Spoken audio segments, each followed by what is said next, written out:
welcome back everybody to your channel Dollarization en Acción. Today's topic is dollarization as a neo-mercantilistic economic system. Before we start, we would like to thank you all for downloading our book. I know that it's not in English, so that would make it a little bit difficult for some of you.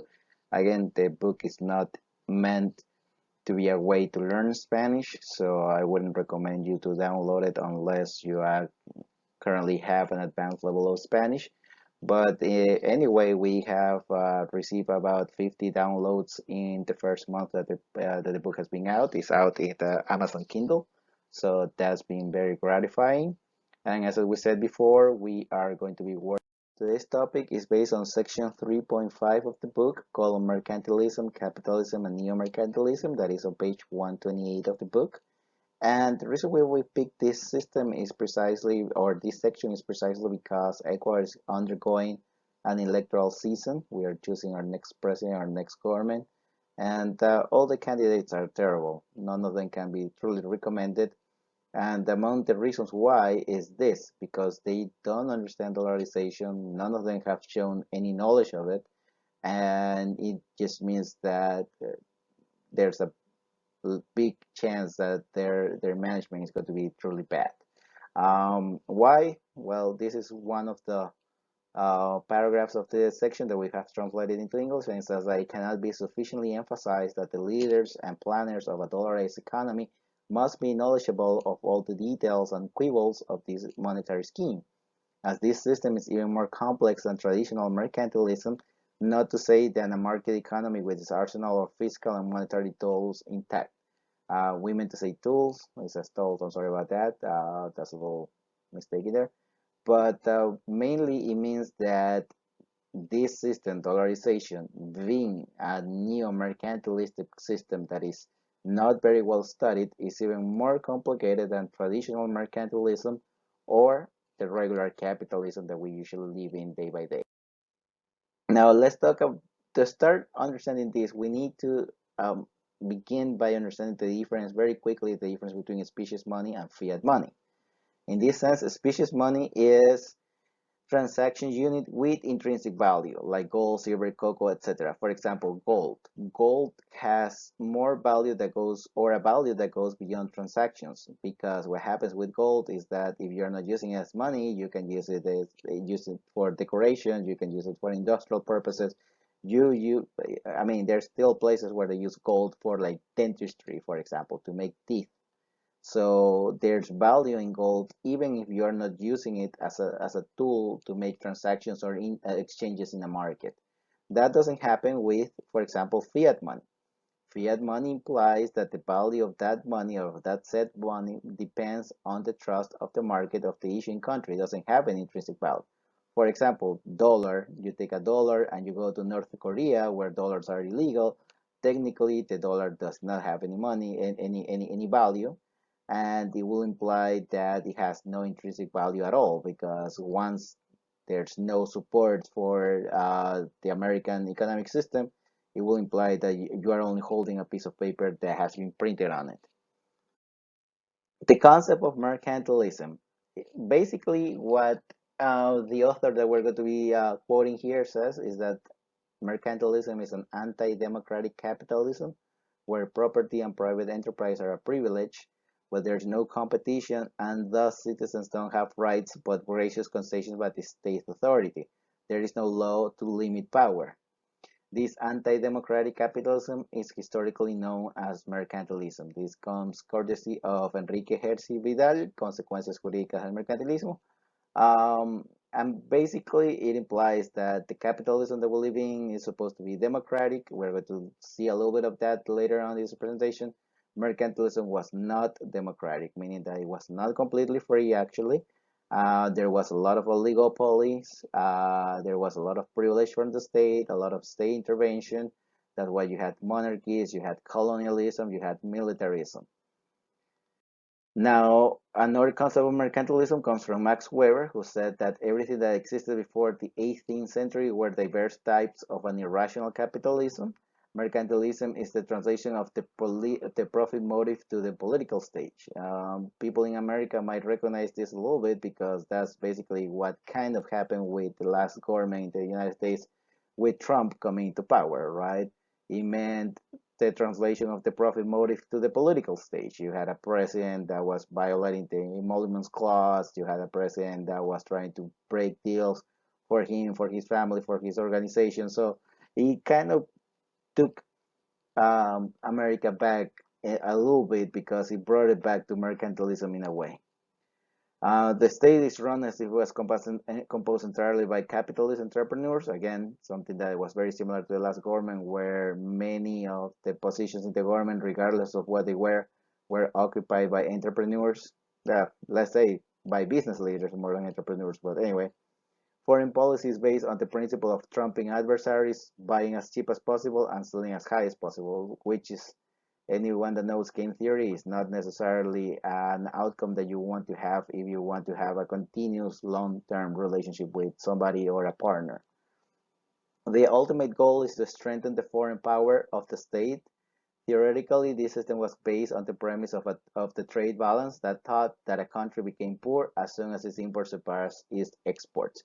And this is particularly important for neo-mercantilism as well, because what we're saying here is that in mercantilism, the money currency usually was gold, the gold standard.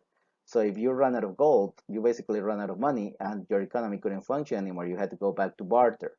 Uh, in neo-mercantilism, in dollarization, that's exactly what could potentially happen. If you run out of dollars, what's going to happen is that you are not going to have the currency that you need to make exchanges in the market.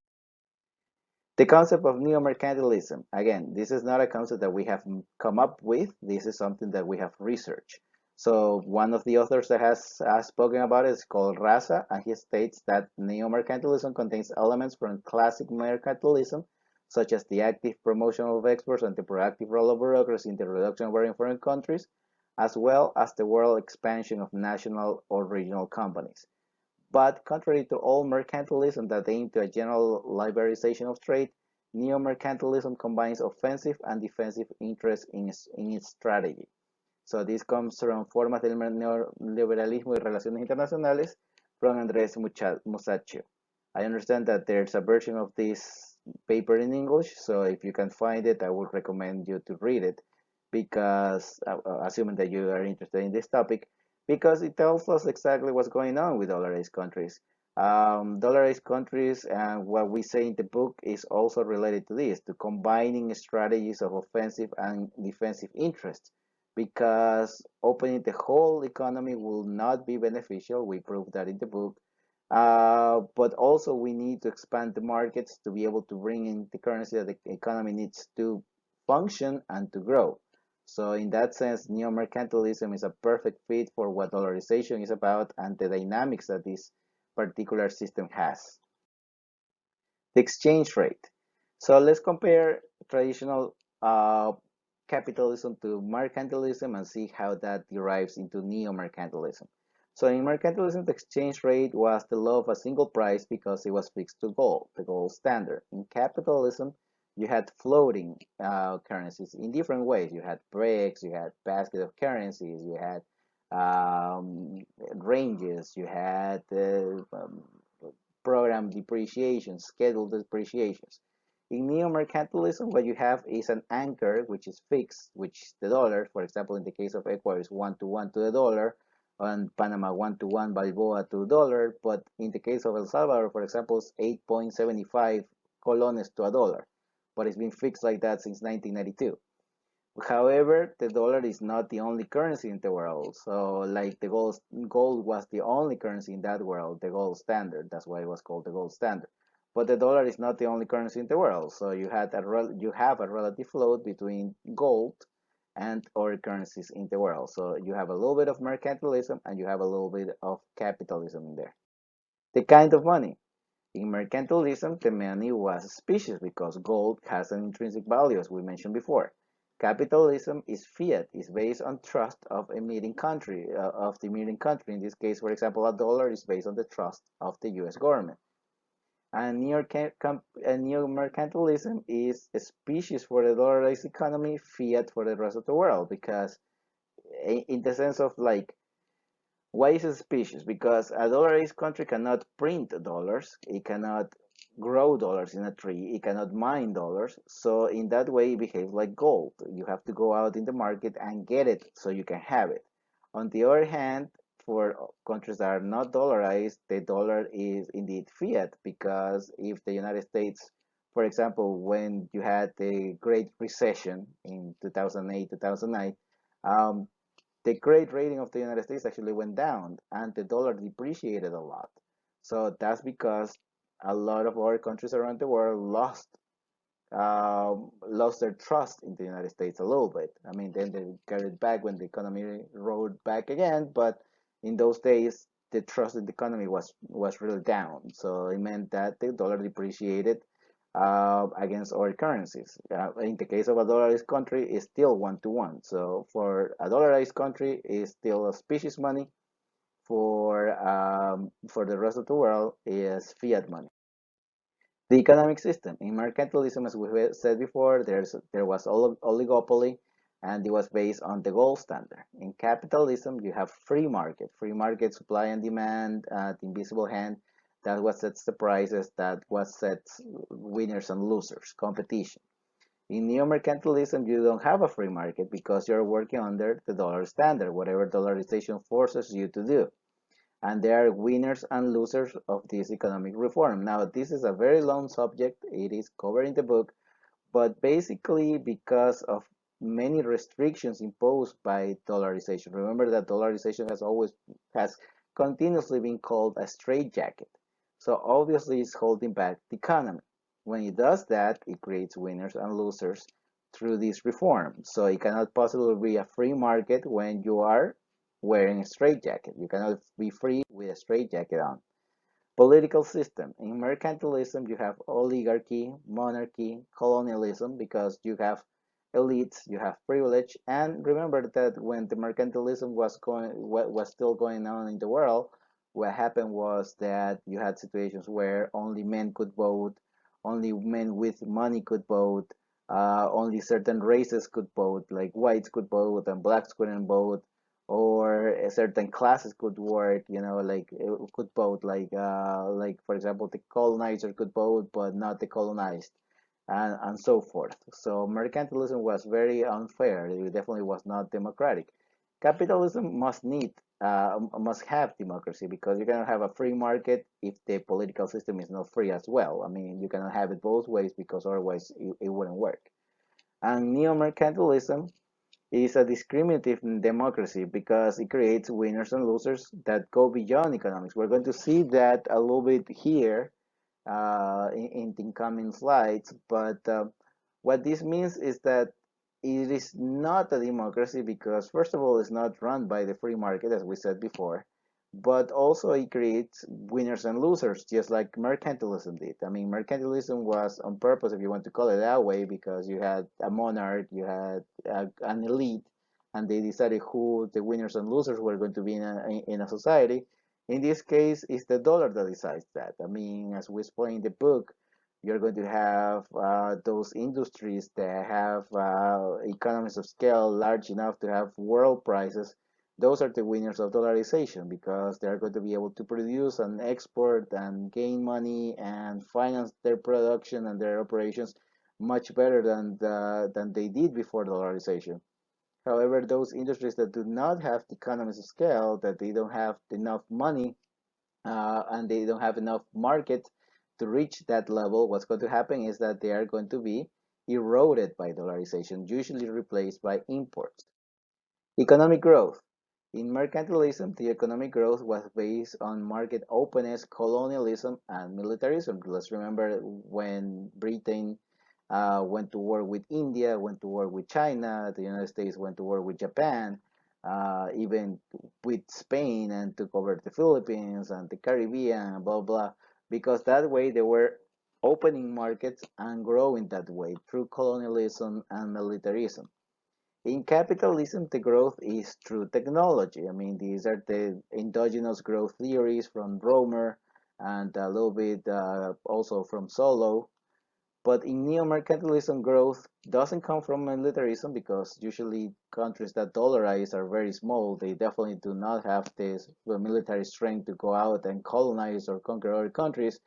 They are open to markets. They try to create markets for exports, but their only technological option is called adoption. In this sense, and we're going to be making a video about this, but in this sense, what we say in the book is that there are three ways that there's technology transfer from one country to another through trade.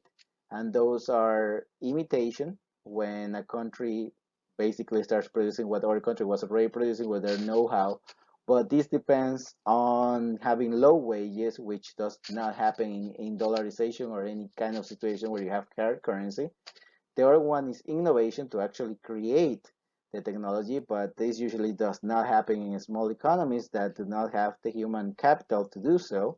And the last one is adoption. What is this one right here? I mean, to buy technology that has been created somewhere else, bring it to your own country, and implement it into production processes that you already have. This, on the other hand, is particularly um, fruitful in dollarization. That's the argument that we make in the book. And again, we're going to be making a video about it at some point in the future. Regarding education, in mercantilism, education was also limited to elites, discriminative. I mean, basically the same as voting, usually only males, or only white people. Women were not included, minorities were not included. In capitalism, on the other hand, we have seen free for all education. And in neo-mercantilism, we have discriminates against higher level of education, favors low-skilled workers. So two things here. First of all, neo-mercantilism curtails how much high education you should have, because what happens is in dollarization, you specialize in certain productions. So because countries like Ecuador, for example, are very low in capital, in human capital, what ends up happening is that the country specializes in those industries that are not very developed, technologically speaking or intellectually speaking. So you end up growing the banana industry, you end up growing the shrimp industry, you end up growing the fishing industry. There are low skilled jobs. However, because those industries are growing, the wages of those workers actually go up, meaning that in relative terms, the wages of our kind of workers, maybe more skilled workers like teachers, like coaches, like any kind of manager, they actually go down in relative terms. So that's one way that neo-mercantilism discriminates against getting a higher level of education. Also, it discriminates against what you should study, because in capitalism, in theory, all kinds of businesses and industries are open for the person, and they might study whatever career they want. In dollarization, and in neo-mercantilism, you're supposed to only study those careers that have an outlet towards production, and specifically the production that the country can perform under dollarization. For example, you would specialize in agriculture, you will specialize in fisheries, you might become an engineer, but an engineer that does not build rockets but does build shrimp pools, or builds roads for the products to reach the port, those kinds of engineers. So neo-mercantilism again limits what you should study to a certain elite of, you could say that it limits what you should study to those people that are able to be compatible with those industries that are exporting and bringing the currency into the country. Entrepreneurship, something that we were saying before. In mercantilism, it was denied and only to elites. For those of you who have studied history, you know, during the mercantilism era, we had companies like, well, first of all, you had the first stock companies, meaning like the share stock companies in the world. And you had like the British West Indies Company, you had the Dutch West Indies Company, you had the Spanish Indies companies. These were companies that were also militaristic. They had their own armies. They were able to wage war against countries and populations and conquer in the name of the crowns. So it meant that these kind of companies and this kind of entrepreneurship could only happen to elites. In capitalism, everyone is an entrepreneur. Before the pandemic, we saw that with the gig economy, where a person could be an Uber driver, or they could be a delivery guy, or they could be any kind of job that they wanted to do, and they were able to choose their jobs or choose their hours and choose their times. If they wanted to work on the weekends, they wanted to work at night, they wanted to work during the morning. So everybody became their own company in a way. And in neo-mercantilism, you're allowed only in those industries that can survive under the dollar standard, as we said before. So, like if you want to create an industry that will substitute an import, but because of the hard currency, you are actually weak in terms of production, meaning that you don't have a competitive advantage against a product that is being imported at the time. Then the result is that you're going to fail. I mean, it doesn't matter that your idea is really nice and you really want to do it and you want to apply everything that they teach you in MBA school to make it work. If your product is competing against an import, chances are you're not going to be able to survive under the dollar standard. The non-inflationary neo-mercantilistic equation. We want to finish with this because um, this is what happens. I mean, this equation shows you how neo-mercantilism makes it even harder to manage a country that is dollarized than a regular country. What change in the currency of a country you can have that will not cause inflation in a country? That will mean that the delta of the money supply is equal to the economic growth of a country. So if a country grows 2% in a year and you grow 2% the money supply, you end up with a result where there's zero inflation. That is called hard seignorage. You print out money, but that money is only equivalent to the growth rate of the country. So you grow the money 2%, the country grows 2%, there's zero inflation. If you are looking at the neo-mercantilism system, dollarization, you can see that it's a lot more complicated. First of all, you have a situation of export minus imports. And it means that you could have two ways in here. You can have a situation where the exports are greater than the imports, like what happened to Ecuador during the super cycle of the raw materials and the oil boom in like 2013, 2014. And that meant that you had more money coming into the market um, than going out. So that created inflation, that pushed the prices higher. And we can see on the right side why, because first of all, the Y that represents production there is not about just the production of the country, but it's a Y that is specific to the point where full production is engaged into the country. So it's not the same Y that we had up there. It's a Y that needs a second equilibrium, which is that all the people that can be employed would be employed. And that Y is a little bit more complicated because under dollarization, you have a hard currency, and that hard currency causes the real wages of the employees to be much higher. So this Y is actually lower than the Y that we see up there because once you input this variable into the system, meaning that the real wages are higher, the production function of the country is going to be lower because you are not going to be able to employ everybody that wants to get a job. You're only going to be able to employ those people whose productivity matches the higher real wage that is caused by dollarization.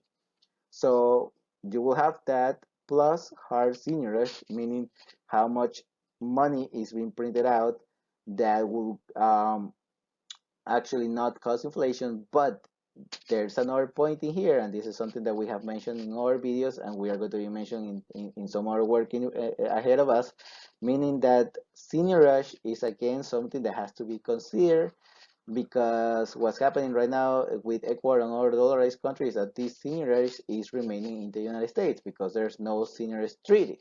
Again, this is another reason why we need a seigniorage treaty, and it has not even been discussed by the people that is currently running for office. Finally, this equation is kind of in equilibrium with the final variable here, which is M, which is the propensity to import. Okay, and these are not the imports. This is the propensity to import. This is not big M. A big M is imports. Little m is the propensity to import. So it kind of means that if exports are higher than imports, the way that this equation has to be basically reassembled should be by either increasing the propensity to import, by increasing the hard seigniorage, or by having an impact on Y. Here's the problem.